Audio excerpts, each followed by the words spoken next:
Good afternoon, everyone. Today we are with John and Petra from Earthling Ethos, Earthling E-Propulsion, and we'd like to talk about this brand, how it all started, and about the beautiful boats Earthling is building. So, John and Petra, could you tell us a little bit about the vision and the mission of Earthling? Yeah, sure. I guess our mission statement is sailing without sails, cruising without concern. So, yeah, the vision is to have a better experience at sea after years of sailing. And I've never been a power boatie, but I've seen them out there, and I'm not interested in the big high performance diesel thing. So what we're doing here is using absolute minimum diesel and no sails. So it's like goes against every other concept of enjoying the ocean, but in fact the experience has been amazing. And without causing damage, you're playing with nature. Yes. Not And you don't have to, against it. the best thing is the autonomy. You don't have to go to a port, so you're totally free to float around, and which I've done. And 1,000 kilometres I spent from Genoa down to La Rapita below Barcelona, no port call. And to me, that's ultimate freedom. And to the authorities that chase me around, that's annoying, but that's fine. But it's safe also, which Yeah. is important And to me. Yeah. so I guess this is, I've created an experience which I'm promoting through this boat. And the liveaboard side's not that bad, is it? No, it's like being in an apartment on the water. Yeah, I can use all normal appliances and have ice in the freezer and my induction cooker for the fish that we catch, and it's a beautiful experience. No fumes, no noise, No vibration. and it's she's gorgeous. Yeah. So I'm not a salty sea dog sailor. I'm a fair weather sailor only. I like my comforts. So so it works for me too, which is great. Right. Happy wife, happy life. That's how it goes. But I also the mission that John is on, and his passion for protecting nature and looking after the environment, with his 40 years of experience of building electric things and automation and engineering, it's all poured into this vessel, which has created a deeply personal thing for him, but also an incredibly safe, enjoyable experience that we wish to share and would like to find. Yeah, other the early cruising adapters cruising without concern is not just about concern for the ports and the natural aspect. It's having the freedom not to worry. So all the dual redundant systems and not worrying about the wind. Is there going to be wind? Is there not? Which direction? Do I have to beat up for 16 hours? Or all of these things. The concerns are dropping. Yeah. Right, and so what you said flows beautifully into my next question, which was about how it all started. Could you give us a little bit of insight of how you came to this idea and how you came to realize this amazing project? Yeah, that's simple. The sailing, I was over sailing. I'm not young anymore, and I've had high performance sailboats. I've raced a lot. I've won a lot of races. High performance catamaran sail cats, and I was looking for a way to continue on the water without all that drama. And Petra's not a sailor, so I was thinking, I want the experience, but not the drama. So, yeah, so this is a very personal thing. And I think there's a lot of people my age who would be looking to transition into this environment, especially in the Mediterranean, where you don't have to battle as we do in the Pacific with, as we had 7-metre swells there recently. That sort of thing is not fun on any vessel. Right, so to give a bit more context for those of you who don't know about this boat, we are on a 12-meter catamaran.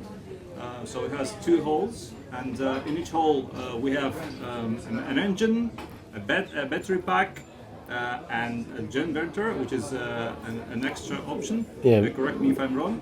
Variable speed generator, yeah. Right. And yeah, could you tell us in general about how this whole system is designed? Which components are there and how they all work, like in general?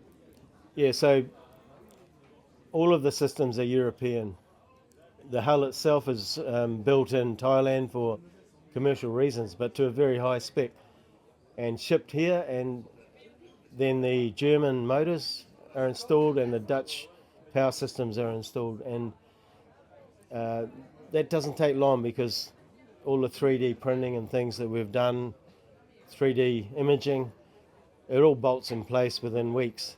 So the boats are assembled in Spain. This is the plan for the two new boats, sister ships to this one. Yeah. Right. So this boat is capable of doing up to 18 knots with a cruising speed of 10 knots. And with 10 knots, it can do really big distances. So only on electric, it can do up to 40 nautical miles. And if you switch on the genverters, it can go more than 400 nautical miles.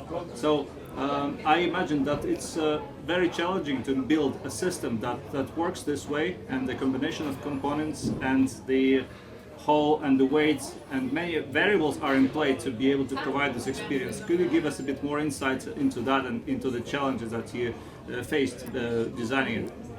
Yeah, sure. So you need an endpoint that you're working towards, and to get there, first the endpoint was to cruise endlessly at 10 knots. And so to get there, you can't do it on solar. So you need to have a hybrid at this point in time. And a lot of storage doesn't work either. The boat becomes too heavy and you chase your tail trying to keep it charged. And so I got the right mix, which is now proven, of storage capacity and the right mix of generator capacity. I split that into two, so we had dual redundant capacities, 8 kilowatts in each hull, and the motors are 50 kilowatts in each hull. And this is technical, but this is why it's safe to use on long passages and gives you the confidence to do long passages. Right, Yeah. and yeah, so this boat is overall very light. It's just under 4 tons of dray weight, if I'm correct. Yep.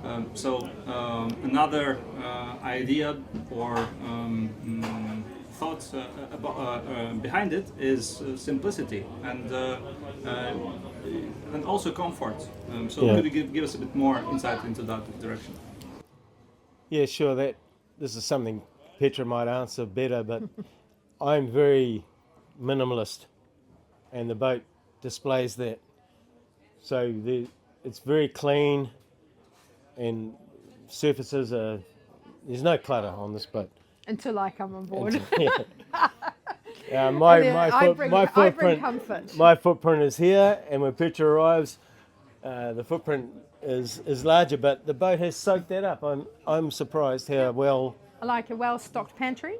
I like to have my things to be able to cook. I like to be comfortable. So I like to have every eventuality covered. So and the boat handles it really well. It's like being in an apartment on the water. It's comfortable.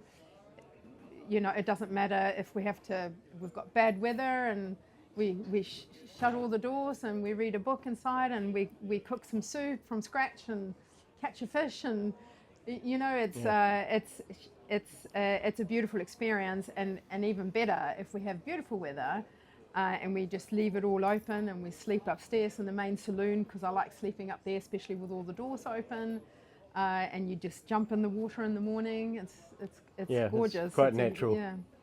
So the granite tops and the bronze taps, they're None not of that. not a necessity. Not allowed on this boat. Not allowed. Just marbles. No. And so We can make it look like marble. It can be a veneer, but Yeah. not concrete. No. Weight's important. And look, I'm quite low maintenance in that respect. She's adapted to this lifestyle.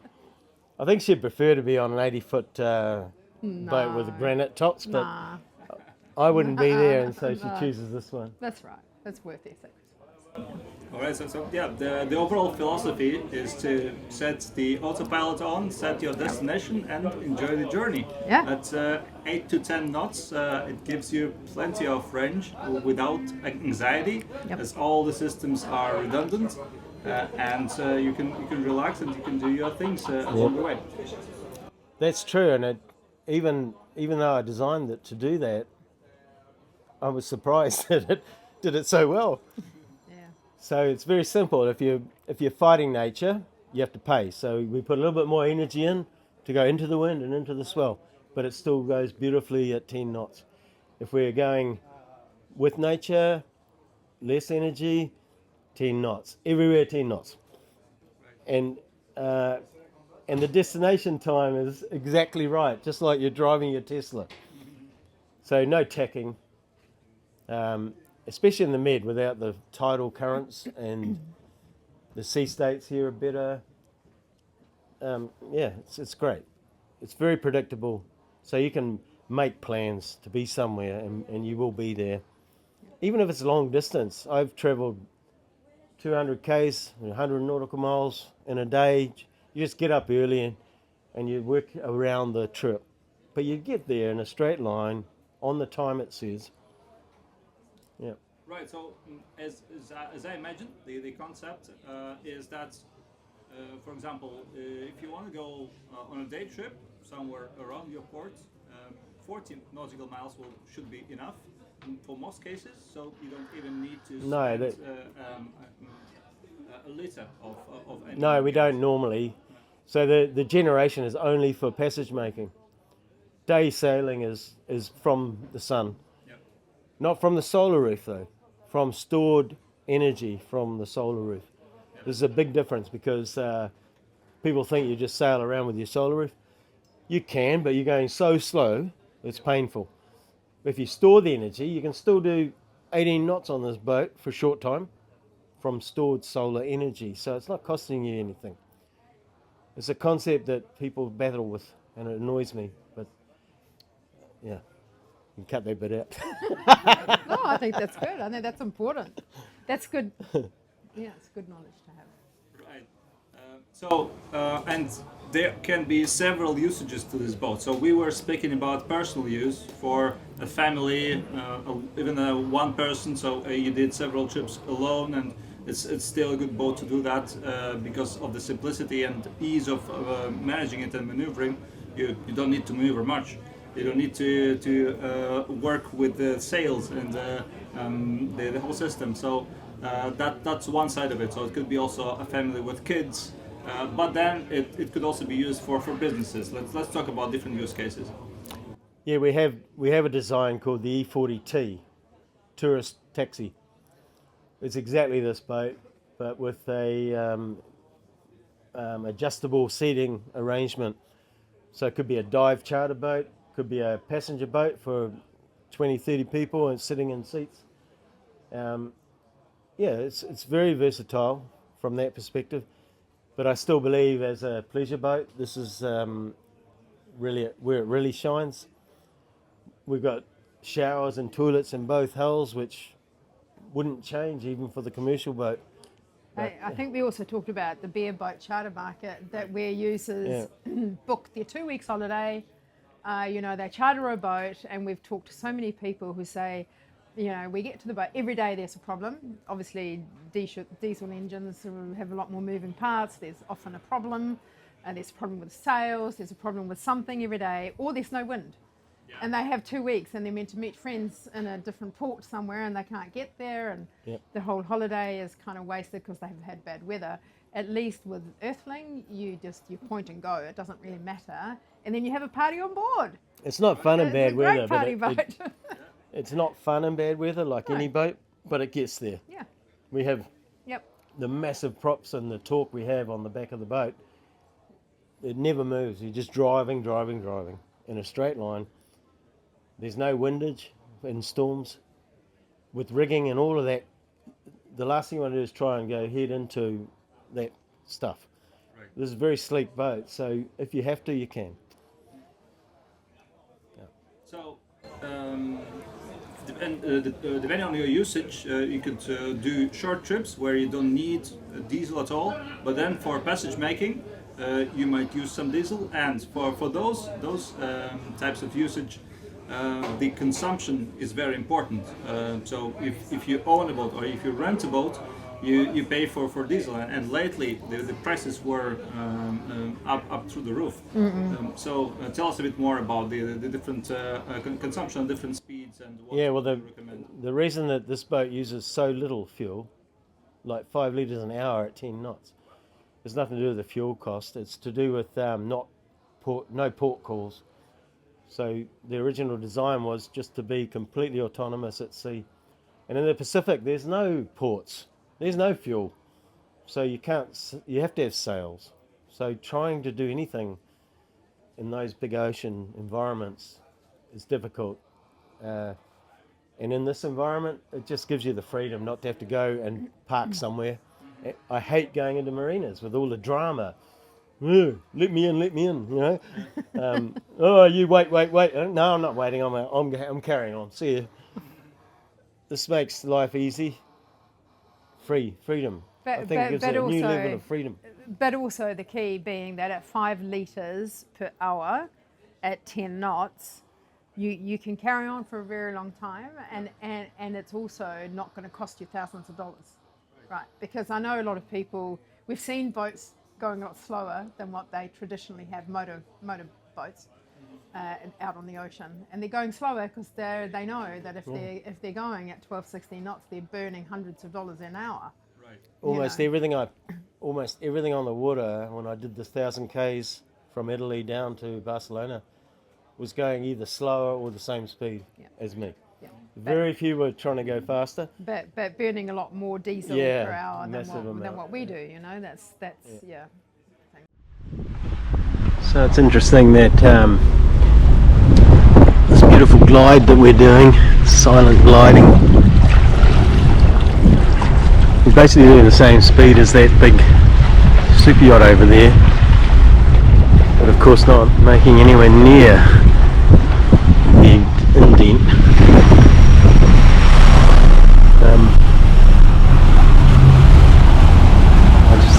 I just really think this is beautiful.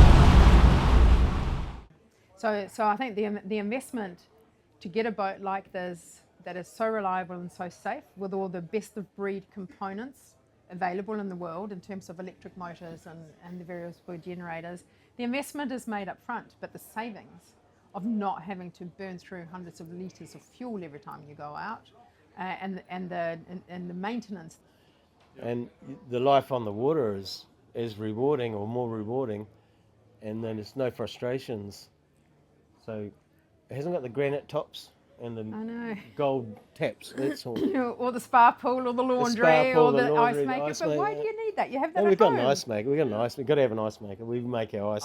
In our normal freezer. But you know, I mean, why are you going out on the water if you are replicating the life you live in the city? Get out on the water and be in the environment. You're basically thumbing your nose at Mother Nature, who she doesn't care what sort of marble granite tops you have. When she decides to give you a whack, you'll get whacked. Yeah. Thank you guys for this interview. Thanks, Adam. And talk to you later again. Happy sailing. Okay. Without sails. All right. Cheers. Bye, everyone. Bye. Bye.